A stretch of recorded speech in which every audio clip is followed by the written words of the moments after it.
Volcanoes. In this video, we're going to learn about different types of volcanoes. The Earth is alive! Not alive like you and me, but the Earth is always moving and changing, and never stays the same.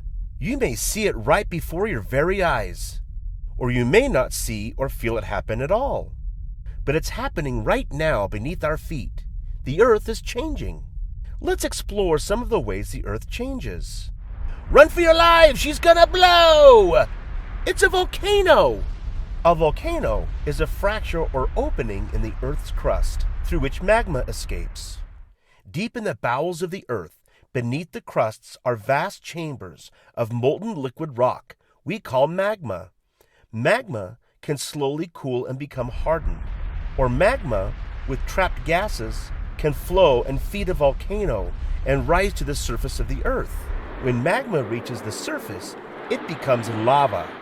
A volcano may be active, or a volcano may be dormant, which means that it's only sleeping and may someday erupt. Or a volcano may be extinct, which means that it was once active, but will probably never erupt again. Let's explore 3 types of volcanoes. Millions of years ago, the islands of Hawaii emerged from the sea, powered by erupting volcanoes. The formation of the islands of Hawaii are examples of shield volcanoes. Some of these volcanoes are active and continue to erupt. Other volcanoes have been dormant for 1 million years. These volcanoes are massive in area and have gradual sloping sides. The eruptions are like fountains, and lava flows are very liquid.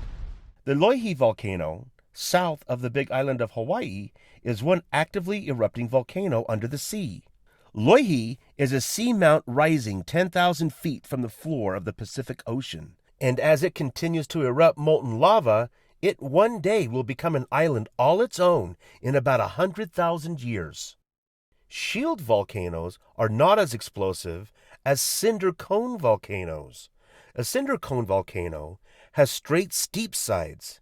In 1943, Senor Pulido was working in his cornfield near the village of Paricotin, Mexico. Pulido tells the story that as he and his family were working in the field, that the earth began to tremble and shake, and right before his very eyes, the ground swelled to over 6 feet. A fissure opened, and gray ash and smoke poured into the air, and the sound of a terrible hiss and the horrible smell of sulfur. Through the thick smoke, Pulido could not find his family. He went back to the village and discovered they had arrived there safe and sound. Through the days and weeks and years that followed, the volcano would continue to grow to over 1,300 feet high, or 396.24 meters. Spewing hot smoke and ash into the air, everyone had to be evacuated and find another home as thick, slow-moving lava would advance to the villages of Paricutin and San Juan, which were destroyed. Can you imagine how awful that would be? The Paricutin volcano has been very important to scientists, as they have seen the birth and rise of a volcano and watch it become dormant.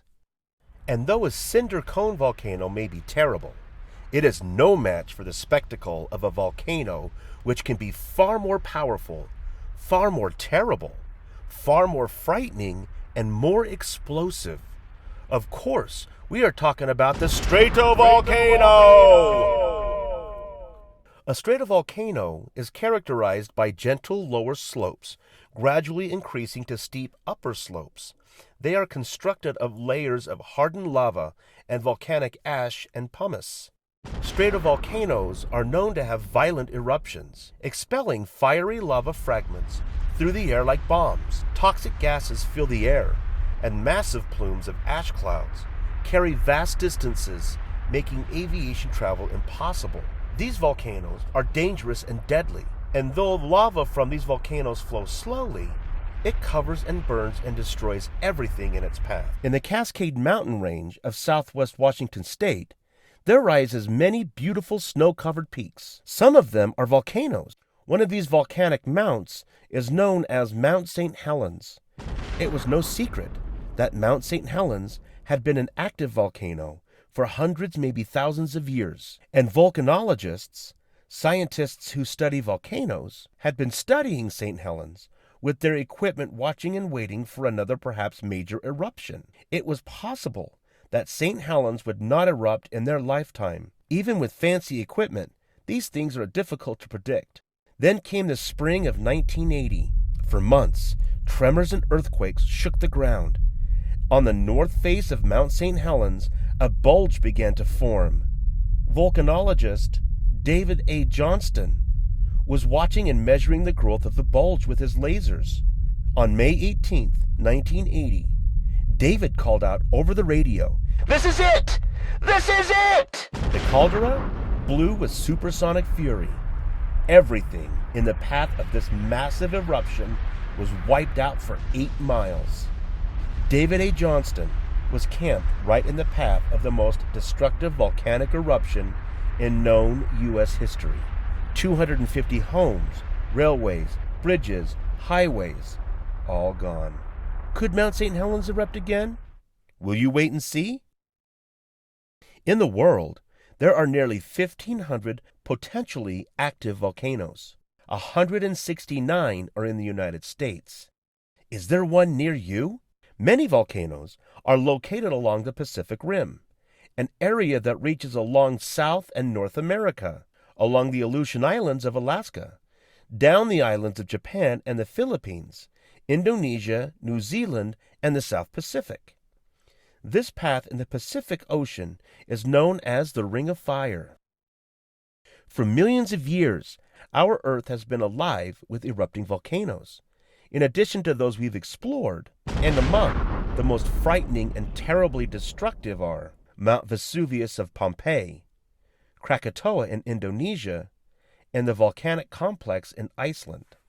And deep underneath Yellowstone National Park lies enormous chambers of molten magma, which one day may find its way to the surface and become the most massive supervolcano ever. Thanks for following Clarendon Learning. Be sure to subscribe. If you're looking for more teaching resources, check us out at clarendonlearning.org.